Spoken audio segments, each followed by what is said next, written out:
தம்பிங்களா, இன்னைக்கு என்ன பார்க்கலாம்? ஏன் வந்துட்டு நிறைய பேர் அவங்களால லைஃப்லேயும் சரி பிஸ்னஸ்லேயும் சரி அவங்க பார்க்குற வேலையிலையும் சரி டெவலப் ஆக முடியல, வளர முடியல அப்படின்னா ஒரு 2-3 விஷயம் ரொம்ப முக்கியம். ஃபஸ்ட்டு அவங்களுக்கு எதை எடுத்தாலும் சந்தேகம். ரெண்டாவது, எது பண்ணுறதுனாலும் ரொம்ப பயம். மூணாவது, எது பண்ணுறதுனாலும் ரொம்ப எச்சரிக்கையாக இருக்கிறாங்க.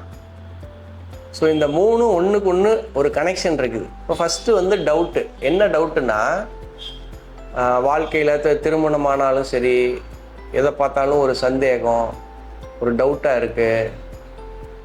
ஏதாவது ஒரு பிஸ்னஸ் ஆரம்பிக்க, இப்போ உங்களுக்கு புரியுற மாதிரி சொல்கிறேன் பாருங்களேன். இப்போ கடவுளையே நிறைய பேர் முழுசாக நம்புறதில்ல, ஒரு நம்பிக்கை இல்லை. ஒரு 100 பேர் சாமி கும்பிட்றாங்க. ஏன் 100 பேருக்கு ஈக்குவலாக ரிசல்ட்ஸ் கிடைக்கிறது இல்லை அப்படின்னா, மக்கள் கடவுளே ஒரு டவுட்டாக தான் கும்பிட்றாங்க. மற்றவங்க கும்பிட்றாங்களேன்னு கும்பிட்றது, மற்றவங்க உளுந்து கும்பிட்றாங்களேன்னு உளுந்து கும்பிட்றது, இந்த மாதிரியான சந்தேகங்கள். ஒரு பிஸ்னஸ் ஆரம்பிக்கணும் அப்படின்னாக்கா இது பண்ணுமா, நடக்குமா, இப்படி டவுட்டு. இப்போ நம்ம பிஸ்னஸே எடுத்துக்கங்க, எப்படியும் எவனும் வரமாட்டான், பண்ணி பார்ப்போம். ஒரு முழு நம்பிக்கையோட நம்ம சாப்பிட்ற உணவையும் நம்புறதில்ல, நம்மகிட்ட இருக்கக்கூடிய இந்த ஷேக்கையும் நம்புறதில்ல. ஸோ நம்பிக்கை இல்லாமல் டவுட்லேயே ஆப்ரேட் ஆவாங்க. இது ஒரு ஸ்டார்டிங் ஸ்டேஜ். நம்பிக்கை எப்போ வரும்னா, அது முயற்சி பண்ணி அதை ஒரு முழு மனசாக நீங்கள் ஏற்றுக்கிட்டு அதை நீங்கள் பண்ணும்போது அந்த ரிசல்ட் வரும்போது ஒரு நம்பிக்கை வரும்.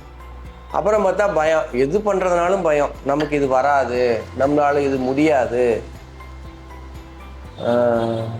எப்படியும் இப்போ எங்களுக்கு எடுத்துக்கிங்களேன், இந்த இன்விடேஷன் பண்ண போனால் எப்படியும் வேண்டான்னு சொல்லுவான், ரிஜெக்ட் பண்ணுவான்.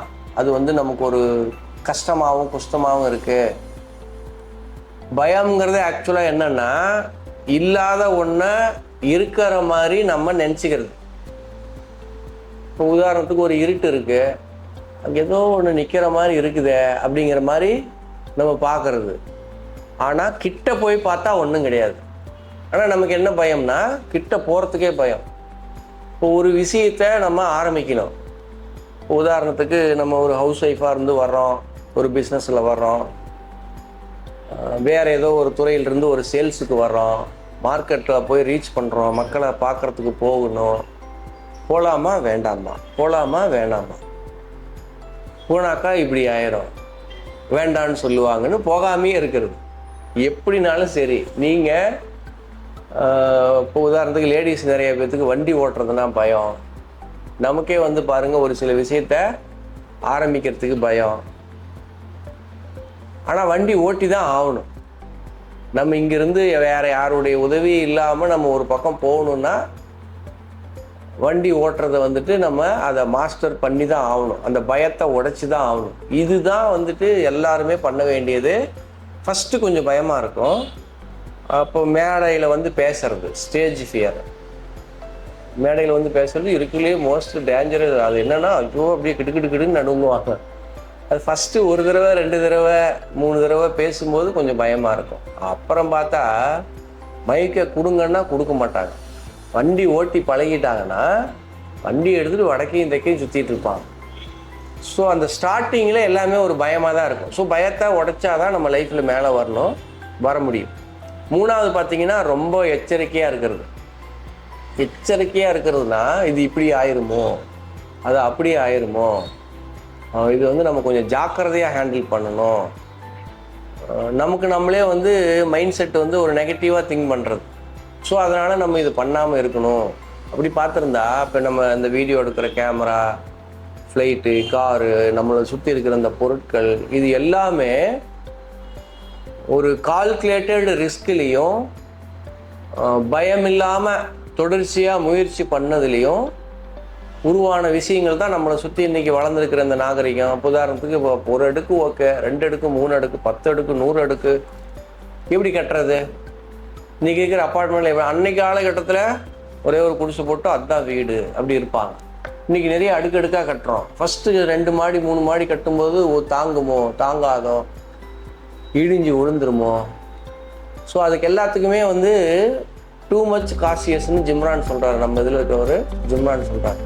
நான் என்ன சொல்ல வரேன்னா, இந்த டவுட்ஃபுல்லும் சரி, பயமும் சரி, ரொம்ப எச்சரிக்கையாக இருக்கிறங்கிற பேர் வழியில் எதையுமே பண்ணாமல் இருக்கிறதும் சரி, இதெல்லாம் வந்து வளர்ச்சிக்கு ஆகாது. வளரணும் அப்படின்னா முழுசாக நம்பணும். அதுக்கப்புறம் வந்து பயத்தை உடைக்கணும். எச்சரிக்கையாக இருக்கணும், ரொம்ப எச்சரிக்கையாக இருக்கக்கூடாது. ஏன்னா நீங்கள் ஒரு ஆப்பர்ச்சுனிட்டின்னு ஒன்று பார்த்தீங்கன்னா அதுக்குள்ளே ஒரு டிஃபிகல்ட்டின்னு இருக்கும். எப்போவுமே ஒரு வாய்ப்புக்குள்ளே ஒரு கஷ்டம் ஒளிஞ்சிருக்கும். நீங்கள் கஷ்டத்தை பார்த்தீங்கன்னா அதுக்கு பேர் தான் வந்து காசியஸ். கஷ்டத்தை பார்த்தீங்கன்னா வாய்ப்பு கிடைக்காது. பயமாக இருந்தீங்கன்னா வாய்ப்பு கிடைக்காது.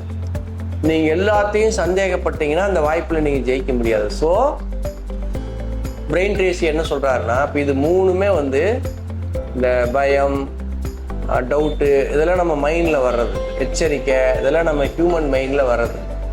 பிரெயின் ட்ரேசி என்ன சொல்கிறாருன்னா, எந்த ஒரு விஷயத்தையும் நம்ம எல்லாம் நினைப்போம், பண்ணுவோம், ஆனால் நினைப்போம், பண்ண மாட்டோம். 85% பீப்புள் அந்த ஃபஸ்ட்டு ஸ்டெப்பு எடுக்கிறதுலையே நின்றுவாங்களாம். ஃபஸ்ட்டு ஸ்டெப்பே எடுக்க மாட்டாங்களாம். எந்த ஒரு விஷயத்தையும் ஆரம்பிக்கிறதுக்கு நினைப்பாங்க, இப்படி ஆகணும், அப்படி ஆகணும், அப்படி. அது ரீசன் எதனாலன்னா இந்த 3 விஷயம். ஸோ இந்த 3 விஷயத்தில் நிறைய ஒர்க் பண்ணுங்கள், இதை பிரேக் பண்ணுங்கள். கொஞ்சம் கொஞ்சமாக கால்குலேட்டட் ரிஸ்க் எடுங்க. ரொம்ப காசியஸாக எச்சரிக்கையாக இருக்காதீங்க. பயங்கிறது நீங்கள் உடைச்சி தான் ஆகணும். டவுட்டுங்கிறத நீங்கள் பிலீஃபாக மாற்றுங்க. செல்ஃப் அனலைஸ் பண்ணுறது, நான் எந்த ஒரு விஷயத்தையும் அனலைசிங் மோட்லேயே இருப்பாங்க ஒரு சிலர், அனலைஸ் பண்ணிட்டே இருப்பாங்க. அதெல்லாம் மாற்றிக்கிட்டு இதை நீங்கள் வந்து டே டு டே லைஃப் ஸ்டைலில் கொஞ்சம் கொஞ்சமாக நீங்கள் அப்ளை பண்ணிங்கன்னா உங்கள் பிஸ்னஸ்லேயும் சரி, உங்கள் வேலையிலையும் சரி, உங்கள் லைஃப்லேயும் சரி, நீங்கள் வளர்கிறதுக்கு நிறைய வாய்ப்பு இருக்குது.